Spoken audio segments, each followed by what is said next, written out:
Dans cet exercice, nous allons montrer que toute suite convergente est bornée. On part donc d'une suite convergente UN. On va noter petit l la limite de la suite UN.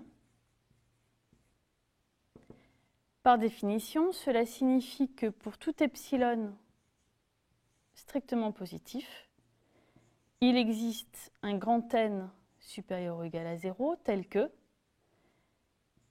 si petit n est supérieur ou égal à grand N, alors valeur absolue de UN-L est inférieure ou égale à epsilon.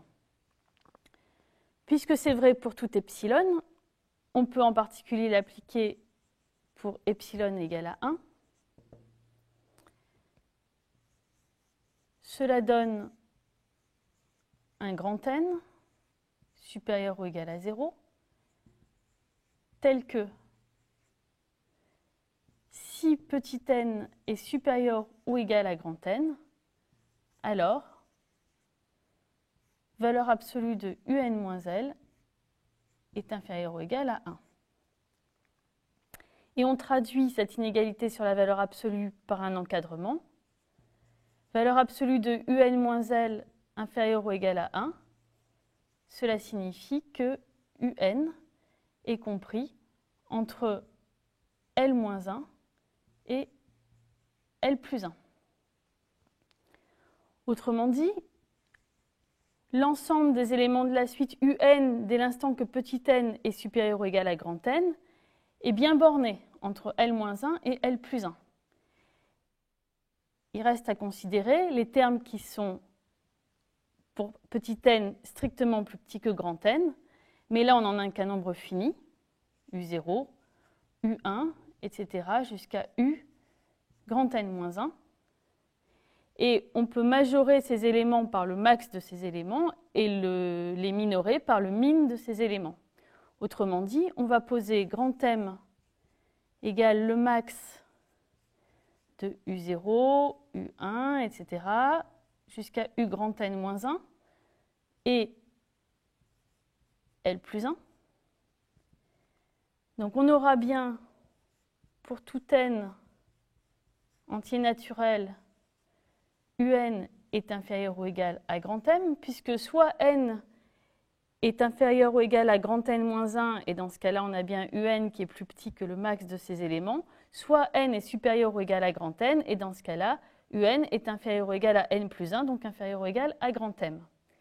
Et de la même façon, on pose petit m égale le min de U0, U1, etc., U grand N-1 et L-1, et on obtient que pour tout n appartenant à grand N, UN est supérieur ou égal à petit m.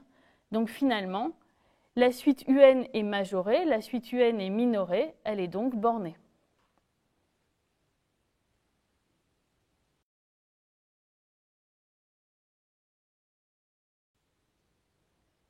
Regardons maintenant ce que signifie graphiquement le fait de converger pour une suite. Donc les deux premiers dessins représentent des suites convergentes. Ici, on a noté L la limite. Donc on voit que dans le premier cas, les valeurs de la suite s'aplatissent vers la droite d'équation y égale L. Dans le deuxième cas, on a une oscillation, mais dans les deux cas, la suite converge vers L. Alors maintenant, que signifie ne pas converger? On a en fait deux cas de figure. Le premier, c'est celui où la suite UN tend vers l'infini.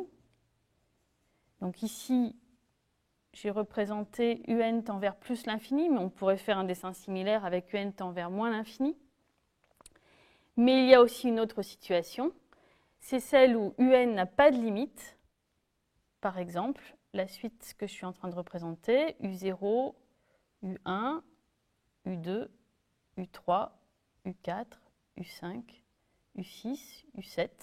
On voit ici que UN n'a pas de limite.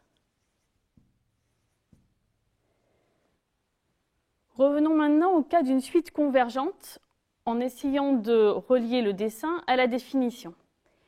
Par définition, dire que UN converge vers L, cela signifie que pour tout epsilon strictement positif, il existe un grand N positif ou nul tel que si petit n est supérieur ou égal à grand N, alors valeur absolue de UN-L est inférieure ou égale à epsilon. Cette inégalité sur la valeur absolue signifie que le terme UN se situe dans une bande autour de petit l.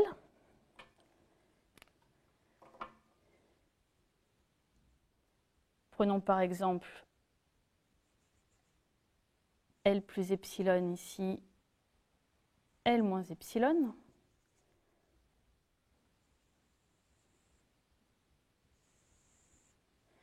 Il faut donc trouver un grand N tel que, pour les petits n supérieurs ou égaux à grand N, tous les termes de la suite sont dans cette bande.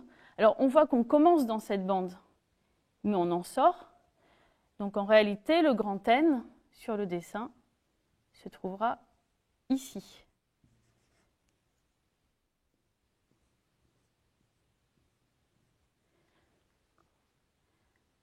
Alors, évidemment, le grand N dépend du epsilon, il dépend aussi de la suite qu'on considère.